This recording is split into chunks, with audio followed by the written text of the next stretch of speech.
देखिए तो मैंने लिख दिया न्यूटन गति के द्वितीय नियम के तुल्य है। अब देखो न्यूटन के गति के द्वितीय नियमानुसार, उससे आगे का लिख रहे हैं अपन, न्यूटन के गति के द्वितीय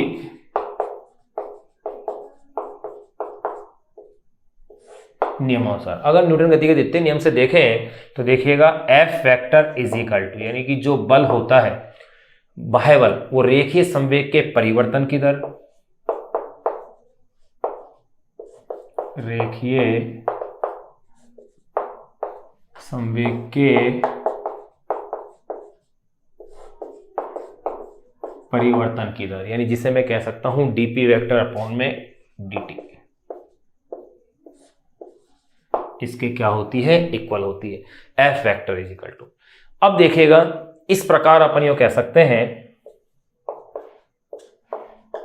इस प्रकार ये बात प्रूफ हो गई कि इस प्रकार घूर्णी गति में बल आघूर्ण, इस प्रकार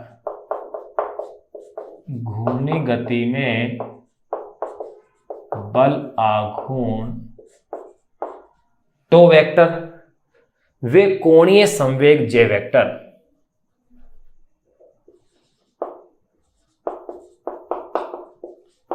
वे कोणीय संवेग जे वेक्टर रेखीय गति के लिए क्रमशः रेखीय गति या स्थानांतरण गति भी कह सकते हैं, जे वेक्टर रेखीय गति के लिए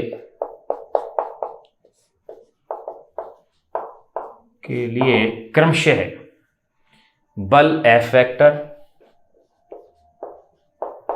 क्रमशः है बल F वेक्टर वे रेखीय संवेग P वेक्टर, वे रेखीय संवेग P वेक्टर के अनुरूप होते हैं।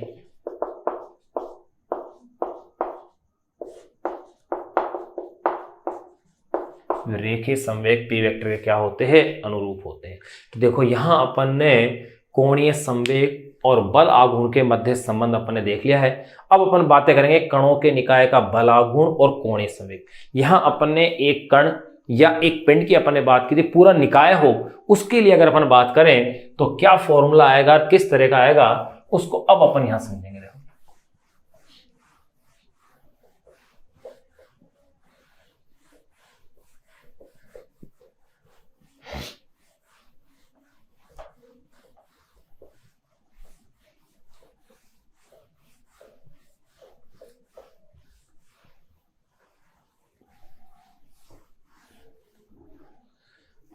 अब अपन बातें करेंगे अपनी बुक की जो हेडिंग है NCERT बुक की, वो है कणों के निकाय का बल आघूर्ण एवं कोणीय संवेग।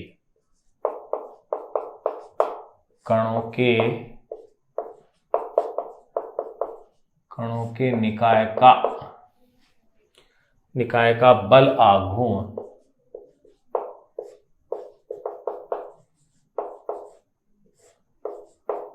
आघूर्ण एवं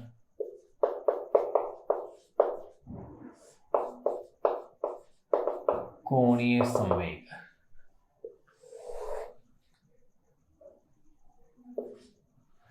कणों के निकाय का बल आघूर्ण एवं कोणीय संवेग। देखो भाई कि अगर कणों के निकाय का अपन को ज्ञात करना है तो कणों का निकाय कह दो, पिंडों कह दो, किसी भी निकाय का कुल जो कोणीय संवेग होगा वो सभी कणों के कोणीय संवेगों का क्या होगा, सदिश योग होगा। यानी J vector is equal to J1 vector plus J2 vector plus dash dash dash plus JN vector. तो अपन ये कह सकते हैं कणों के निकाय का किसी दिए गए बिंदु के परितः है,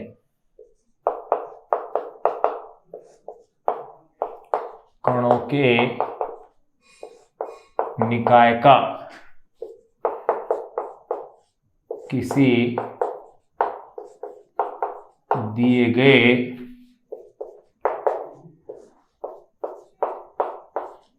बिंदु के परितः है, कणों के निकाय का किसी दिए गए बिंदु के परितः है कुल कोणीय संवेग ज्ञात करने हेतु किसी बिंदु के परितः है कुल कोणीय संवेग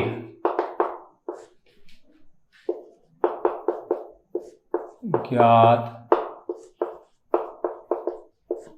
करने हेतु कणों के निकाय का किसी दिए गए बिंदु के परितः कुल कोणीय संवेग ज्ञात करने हेतु एकल कणों के कोणीय संवेगों का सदिश योग करते हैं। ज्ञात करने हेतु एकल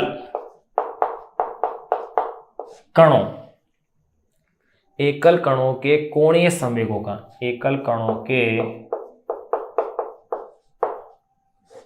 कोणीय संवेगों का सदिश योग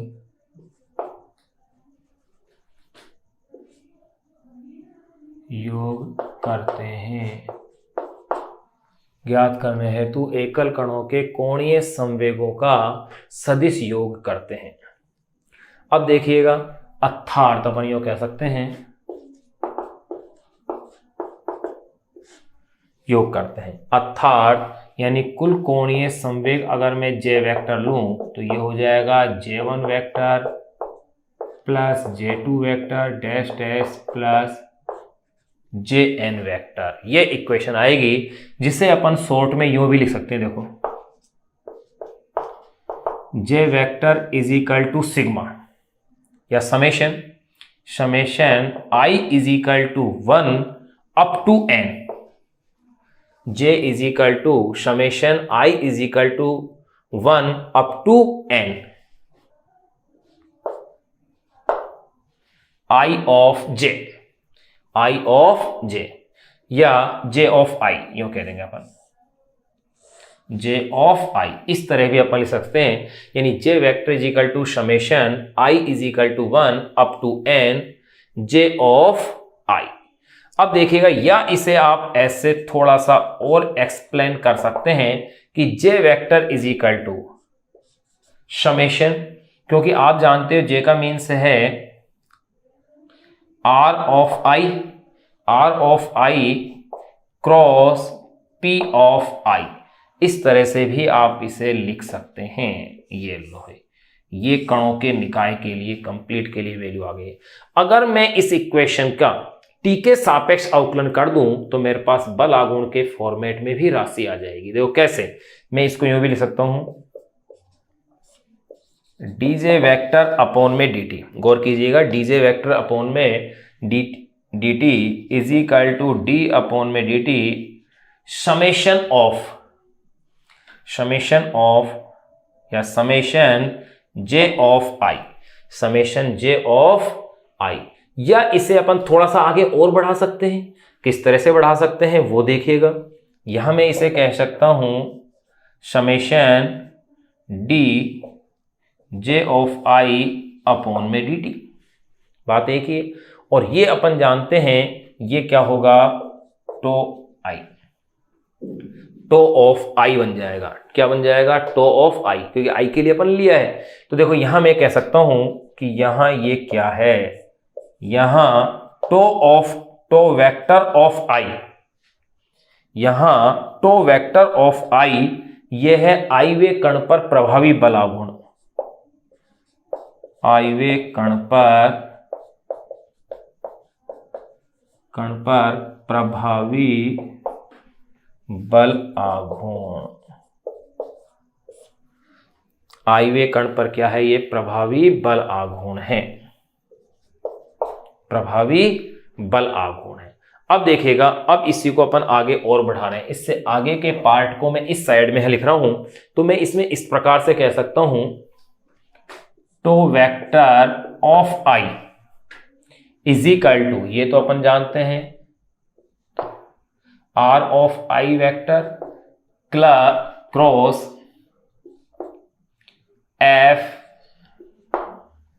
of I vector, F vector of I। ये भी अपन ने इसमें ले लिया है। अब देखो, चूंकि बल आघूर्ण कण पर लगने वाले आंतरिक बलों, कुल जो बल आघूर्ण होगा वो कण पर लगने वाले कुल आंतरिक बलों और बाह्य बलों का क्या होता है, योग होता है, या उनके तुल्य होता है।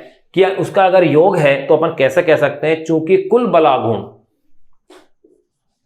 आप कह दीजिए चूंकि कुल बल आघूर्ण, चूंकि कुल बल आघूर्ण कण पर लगने वाले, चूंकि कुल बल आघूर्ण कण पर लगने वाले, चूंकि कुल बल आघूर्ण कण पर लगने वाले, कण पर लगने वाले आंतरिक बलों, कण पर लगने वाले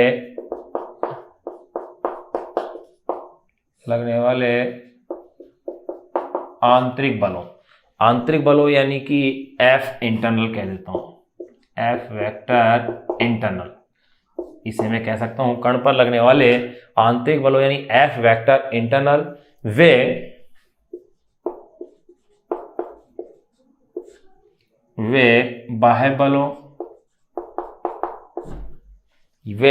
बाह्य बलों यानी कि एफ वेक्टर एक्सटर्नल का योग होता है,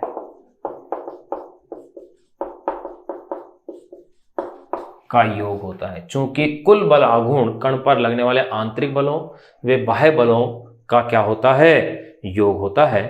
इसलिए अगर मैं इसको इस तरह से लिखूं, यानी कि इसलिए tau vector is equal to tau internal vector plus tau vector external, यहां मेरे पास कुल बल आघूर्ण आ गया है tau vector is equal to tau internal plus tau vector external.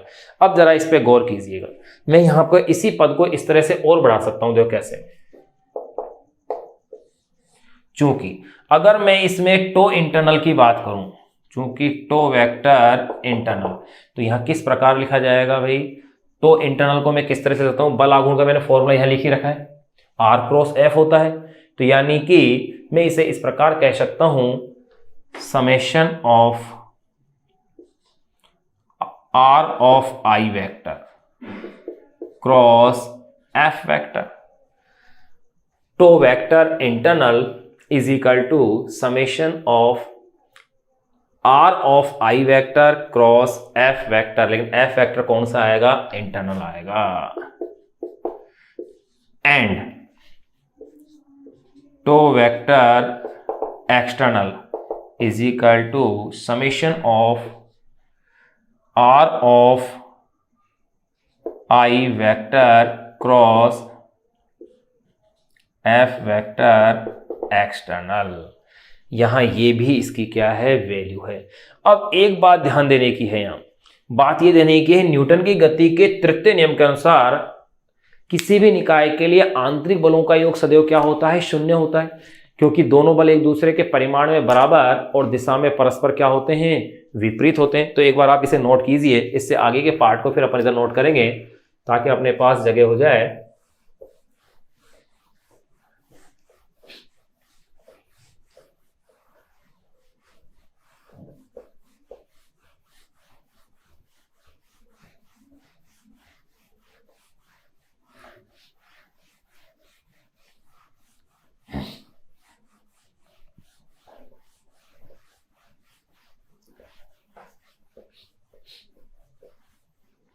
देखिएगा, यहां तक कि मेरे पास इक्वेशन आ गई है, तो यहां लिख देता हूं, न्यूटन के गति के तृतीय नियम अनुसार, न्यूटन के गति के तृतीय नियम से, जो कि क्रिया प्रतिक्रिया का नियम है, उसके नियम से क्या होता है, आंतरिक बलों का, तृतीय नियम से आंतरिक बलों का निकाय के कुल बल आघूर्ण में, आंतरिक बलों का निकाय के कुल बल आघूर्ण में, निकाय के कुल बल आघूर्ण में, आंतरिक बलों का निकाय के कुल बल आघूर्ण में, कुल बल आघूर्ण में योगदान शून्य होता है। में योगदान शून्य होता है। आंतरिक बलों का निकाय के कुल बल आघूर्ण में योगदान क्या होता है? शून्य होता है, जिससे F vector internal is equal to क्या हो गया है? 0। अगर ऐसा है, इसलिए तो वेक्टर इंटरनल भी क्या हो जाएगा? 0 हो जाएगा, यानी कि बल आघूर्ण 0 हो जाएगा। अतः मैं इसे कह सकता हूं tau vector is equal to, ये 0 हो गया तो केवल क्या बच गया? एक्सटर्नल बच गया। अतः टो vector is equal to to vector external ही होगा। और अगर टो वेक्टर एक्सटर्नल है तो इसकी वैल्यू भी अपन जान सकते हैं। कैसे जान लेंगे? क्योंकि टो वेक्टर की वैल्यू अपन ले चुके हैं, अभी प्रूफ कर चुके हैं। यह है डीजे वेक्टर अपॉन में dt is equal to to vector external. ये लो है, ये मेरे पास इक्वेशन आ गई है। ये इक्वेशन ये कहती है कि कोणीय संवेग में परिवर्तन की दर बाह्य बल आघूर्ण के क्या होती है? बराबर होती है। तो अपन कह सकते हैं अतः कणों के किसी निकाय के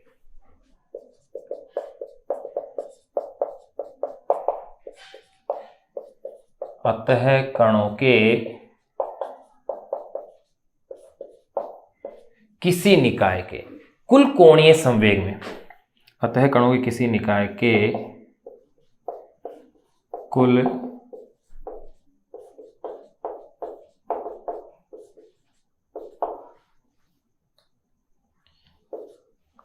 अतः कणों के किसी निकाय के कुल कोणीय संवेग में समय के अनुसार, कुल कोणीय संवेग में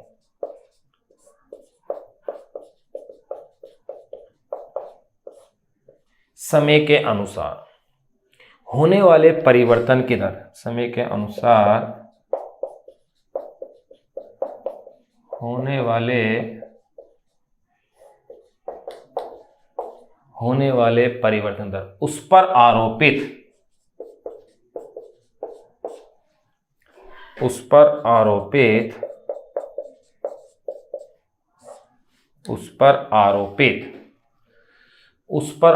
बाह्य बल आघूर्णों के सदिश योग के बराबर, उस पर आरोपित बाह्य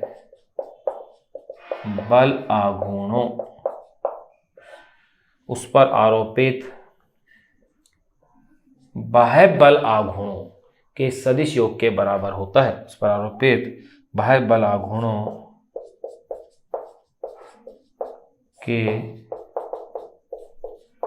के सदिश योग के बराबर होता है। ये लो, ये भी अपन ने पूरा कर दिया है कि अगर कणों के निकाय के लिए बल आघूर्ण और कोणीय संवेग पूछा जाए तो अपन इस तरह से उस पॉइंट को कर सकते हैं। अब अपन एक पॉइंट और सिंपल सा इसके साथ जान सकते हैं, वो है कोणीय संवेग संरक्षण का सिद्धांत है क्या। अब उसको अपन डिस्कस करते हैं। एक बार आप इसे नोट कीजिए। तो कोणीय संवेग का संरक्षण, इस नाम से अपन इसे पढ़ लें, कंजर्वेशन ऑफ एंगुलर मोमेंटम। उसके बाद फिर अपन इस पर आधारित जो आंकीय उदाहरण दिए हुए हैं उनको अपन सोल्व करेंगे।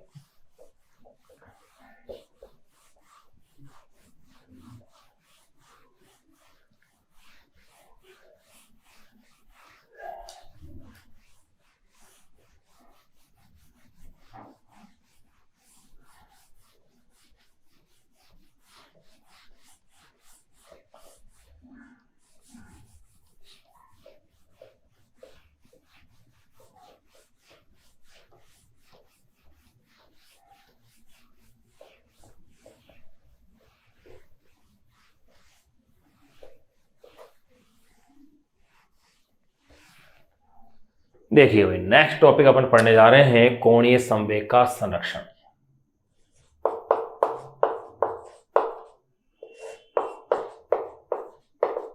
कोणीय संवेग का संरक्षण, कंजर्वेशन ऑफ एंगुलर मोमेंटम।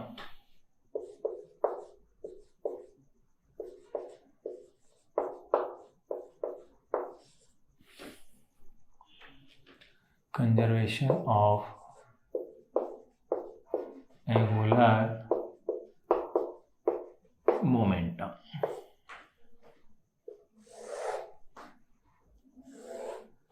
कोणीय संवेग का संरक्षण यानी कंजर्वेशन ऑफ एंगुलर मोमेंटम। देखिए ये है क्या, अपन जानते हैं कि कोणीय संवेग में परिवर्तन की दर आरोपित बाह्य बल आघूर्ण के क्या होती है, तुल्य होती है। तो देखिए ये अपन प्रूफ कर चुके हैं, संबंध निकाल चुके हैं। चूंकि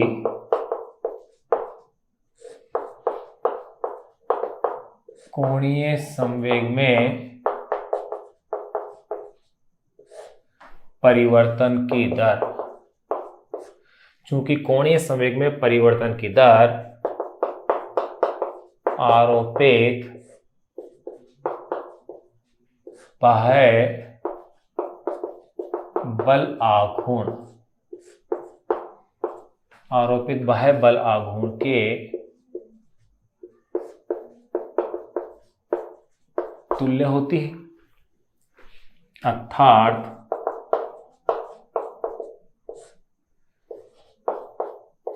डीजे वेक्टर अपॉन में dt is equal to to vector, इसको आप कह सकते हैं एक्सटर्नल। अगर बाह्य बल आघूर्ण शून्य हो, यानी इस तरह से दिया गया हो, यदि tau vector external is equal to 0 हो तो गौर कीजिएगा, अगर ये 0 है तो देखें डीजे वेक्टर अपॉन में dt इज इक्वल टू 0 या D J vector is equal to 0 या आप कह सकते हैं J vector is equal to constant या स्थिरांक या अचर राशि। यानी रिजल्ट यह आ गया कि बाह्य बल आघूर्ण की अनुपस्थिति में कोणीय संवेग का मान क्या रहता है, नियत रहता है। यही कहलाता है कोणीय संवेग संरक्षण का सिद्धांत। अर्थात बाह्य बल आघूर्ण की अनुपस्थिति में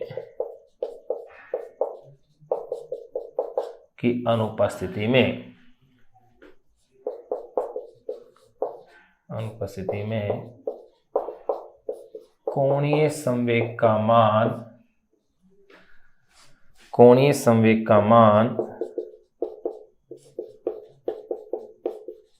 नियत रहता है।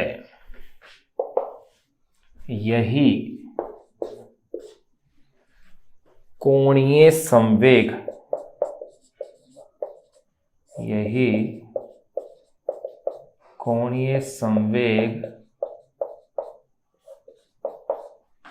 संरक्षण का, यही कोणीय संवेग संरक्षण का क्या है, सिद्धांत है। अगर अपन किसी निकाय के लिए बात करें तो अपन कह सकते हैं, देखो किसी निकाय के लिए क्या कह सकते हैं, J1 vector J2 vector dash dash plus Jn vector is equal to constant या स्थिरांक, या यो कह सकता हूं मैं इसे सिग्मा लिख दूं। सिग्मा यानी कि summation I is equal to 1 up to n J of I is equal to constant. इसको पूरे को शॉर्ट में अपन यूं भी लिख सकते हैं। यही क्या है, कोणीय संवेग संरक्षण का क्या बन गया, मेरे पास सिद्धांत बन गया। अब ध्यान रखना, J वेक्टर नियत रहने के लिए यह आवश्यक है कि Jx वेक्टर, Jy वेक्टर और Jz वेक्टर भी क्या हो, नियत हो, अर्थात संरक्षित हो। यानी कि तीनों जो x y z घटक हैं वो भी क्या होने चाहिए, नियत होने चाहिए। एक बार आप इसे नोट करें, फिर आगे के पॉइंट को अपन लिखते हैं।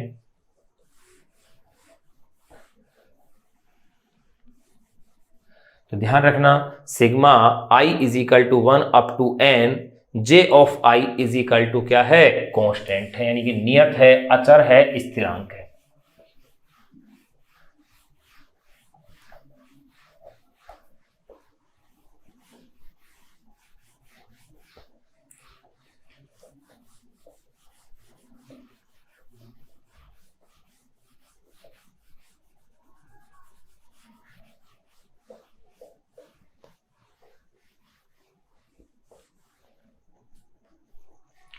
तो देखिए यहां ये पॉइंट भी अपन नोट करके लिख लें कि J वेक्टर नियत रहने के लिए जे वेक्टर नियत रहने के लिए, जे वेक्टर नियत रहने के लिए यह आवश्यक है कि, रहने के लिए यह आवश्यक है कि, यह आवश्यक है कि जे एक्स जे वाई व जे जेड भी नियत हो, भी नियत अर्थात संरक्षित हो। ये लो, तो देखिए अपन ने इस लेक्चर के अंदर जो चीजें जानी, एक तो अपन ने कोणीय संवेग के केस समझे, कोणीय संवेग के अपन ने कार्तीय के घटकों के रूप में भी उसे ज्ञात किया, फिर अपन ने कोणीय संवेग और बल आघूर्ण के मध्य जो संबंध था वो अपन ने ज्ञात किया, फिर कणों के निकाय के लिए बल आघूर्ण और कोणीय संवेग देखा, और फिर साथ के साथ अपन ने इसमें पढ़ लिया है कोणीय संवेग संरक्षण का सिद्धांत। अब अपन इस पर जो आधारित जो टॉपिक अपन ने पढ़े हैं, कोणीय संवेग पढ़ा है, बल आघूर्ण भी साथ साथ पढ़ा है, कोणीय संवेग बल आघूर्ण में संबंध भी पढ़ा है, कोणीय संवेग संरक्षण भी पढ़ा है। इन पर आधारित जो आंकिक उदाहरण अपनी एनसीईआरटी की जो बुक के अंदर दे रखे हैं, उन आंकिक उदाहरणों को अपन अब हल करते हैं।